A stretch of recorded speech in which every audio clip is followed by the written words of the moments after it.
Bem-vindos à nossa segunda videoaula sobre o tema dilatação. Na primeira videoaula nós falamos sobre a dilatação linear, que era a variação do comprimento quando você tem uma variação de temperatura. Então aqui nós tínhamos o gráfico da dilatação, ou o gráfico do comprimento em função da temperatura. Este aqui é o ponto inicial, comprimento inicial, temperatura inicial. E nós vimos que conforme nós aumentássemos a temperatura, ocorreria o quê? Ocorreria um aumento do comprimento. E isso acontecia de forma linear. Então nós tínhamos aqui delta temperatura e delta comprimento. Nós vimos que delta L era igual a L0 vezes alfa, que era o coeficiente de dilatação linear, vezes o delta θ. E agora nós vamos falar sobre a dilatação superficial. A dilatação superficial, ela tá, aí o nome mesmo já induz, né? Ela fala sobre a dilatação das superfícies, ou seja, sobre o aumento da área. Então aqui nós temos um quadrado, onde eu tenho aqui L0, uma das dimensões, a outra dimensão é o L0 também, um quadrado. E o que nós sabemos? Nós sabemos que a área inicial, né, ou A0, é igual a L0 vezes L0. Só lembrar das suas aulas de geometria plana lá da matemática. E que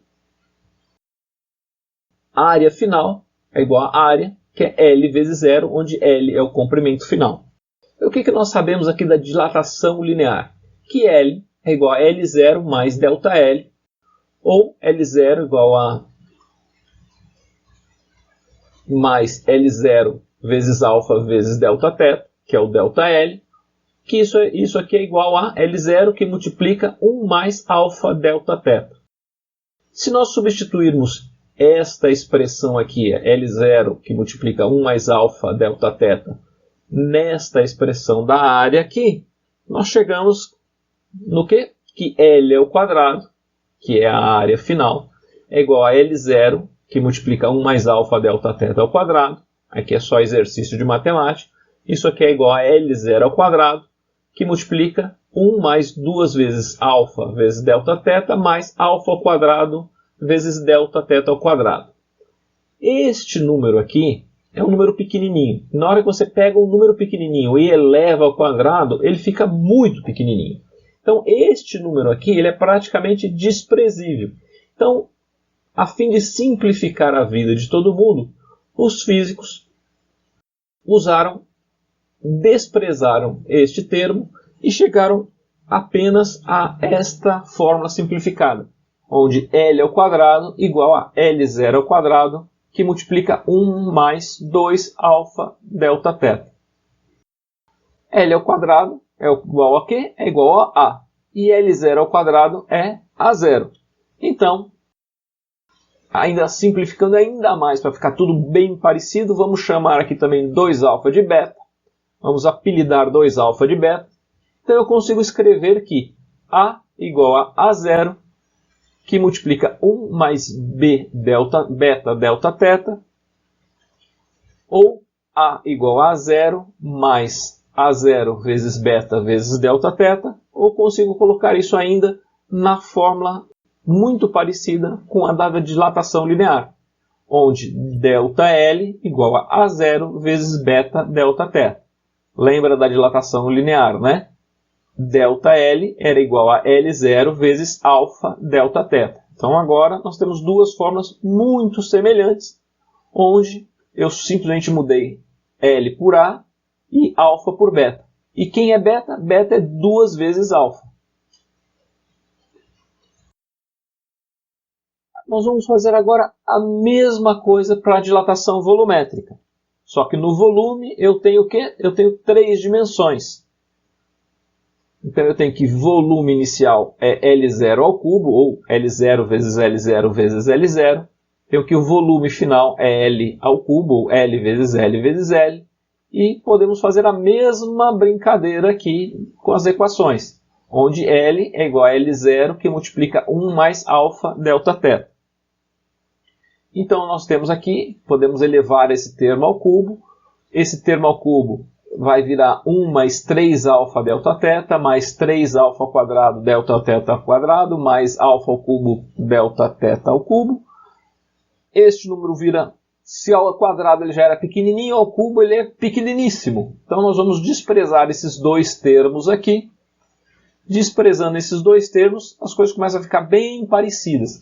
Aqui eu vou chamar agora de 3α, eu vou chamar de gama. Vou apelidar 3α de gama. E vamos continuar com a brincadeira aqui com as letras. E aí eu tenho que volume é igual a volume inicial, que multiplica 1 mais gama delta θ.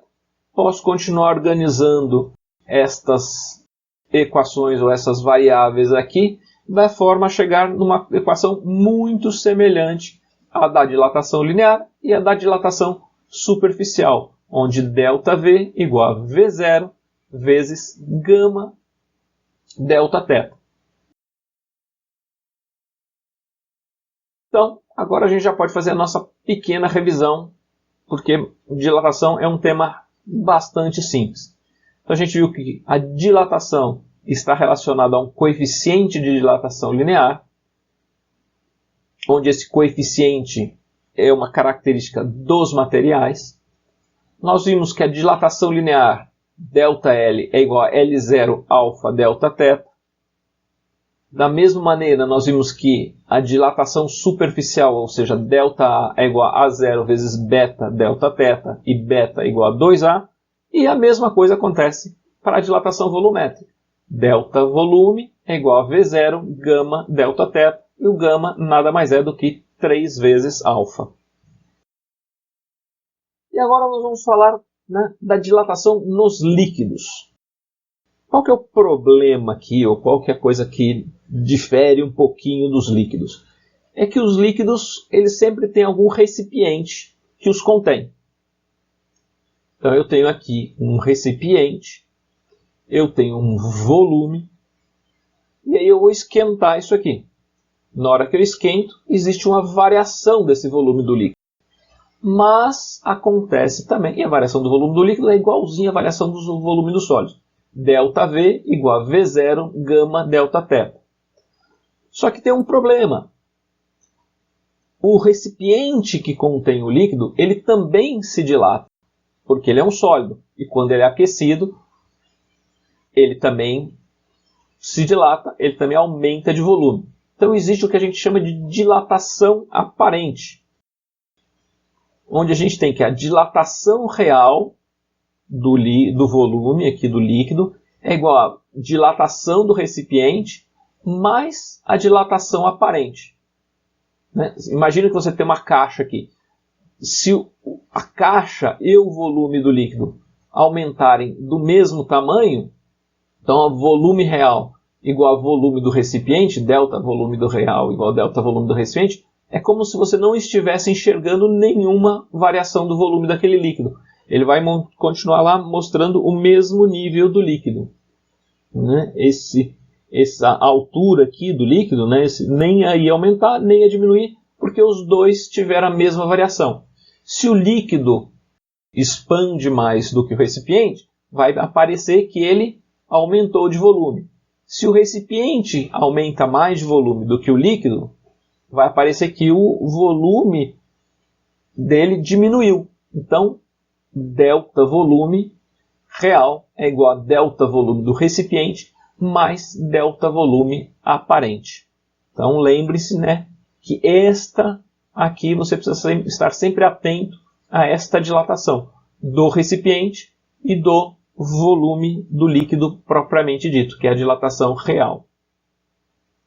Se nós colocarmos aqui todas as equações, é sempre esta primeira aqui, eu só estou aplicando aqui volume real inicial vezes gama vezes delta θ, gama do recipiente aqui, gama aparente aqui. Eu chego simplificando esses valores que são sempre os mesmos, que é V0 e delta θ. Eu corto todo mundo e chego aqui, gama, que é o coeficiente de dilatação real, é igual a quê? É igual ao coeficiente de dilatação do recipiente mais o coeficiente de dilatação aparente daquele líquido. E agora, nós sempre falamos o seguinte, né? Que eu aumento a temperatura e as coisas aumentam de comprimento. Eu aumento a temperatura e os objetos aumentam de superfície. Eu aumento a temperatura e os objetos aumentam de volume. Mas tem um treco chamado água que resolveu funcionar um pouco diferente disso. Se você fizer um gráfico de temperatura e um gráfico de volume, né, ou seja, você vai estudar aqui, a gente viu que esse é sempre uma reta. Existe um pedacinho aqui no gráfico da água que não é uma reta. Aqui, ó, ele funciona bem parecido com uma reta, é bem uma reta, existe o coeficiente de dilatação da água, tudo aquilo que a gente viu funciona. Mas abaixo, né, ou entre uma temperatura e outra aqui, ela funciona ao contrário. Eu diminuo a temperatura e ela aumenta de volume. Quais são esses pontos estranhos aqui? Esta temperatura aqui, onde a água tem o volume mínimo, é 4 graus Celsius. Então, quando você está com a água entre 4 e para cima, ela funciona bem, ela funciona, né, com aquele coeficiente de dilatação volumétrico, funciona tudo como nós vimos no anterior. Entre 4 e 0 graus Celsius, funciona ao contrário, ela aumenta de volume. Então, a água gelada, ela tem um volume maior do que a água quente. Então, se ela tem um volume maior, ela tem uma densidade menor, então ela vai para a superfície. É por isso que a superfície dos lagos congela e embaixo você tem a água um pouco mais quente, porque ela está mais densa, ela está aqui para o lado de 4 graus Celsius. Então, o lago, né, ou a superfície, congela de cima para baixo. E é por isso que o gelo também flutua na água, porque o gelo ele é menos denso do que a água fria. E é por isso, né, que a gente tem um estranho caso da água, onde um corpo sólido é menos denso do que um corpo líquido.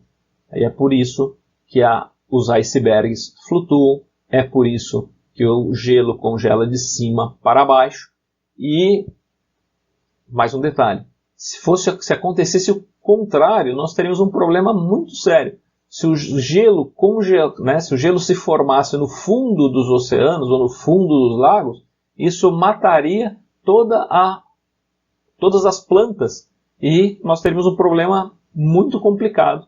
Então, não interessa quem projetou o mundo, se vocês acreditam que foi a obra do acaso ou se vocês acreditam que foi obra de Deus. Isso aqui não é aula de teologia, então cada um tem a sua crença, mas quem projetou o mundo fez um negócio bem legal na hora que ele inverteu a curva de dilatação da água ali próximo da temperatura de congelamento dela. Isso permite que a vida exista nos oceanos e nos lagos e nos rios também.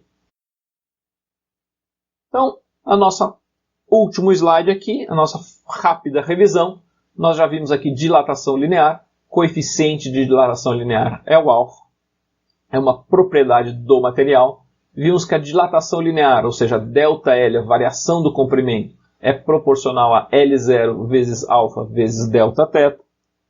Vimos a dilatação superficial, onde ΔA, ou seja, a variação da superfície, é igual à superfície inicial vezes beta, que é o coeficiente de dilatação superficial, vezes o Δθ, e que beta é igual a 2 vezes A. E vimos a mesma coisa para a dilatação volumétrica. Vimos também a dilatação aparente, onde a dilatação real é igual ao coeficiente de dilatação do recipiente mais o coeficiente de dilatação aparente.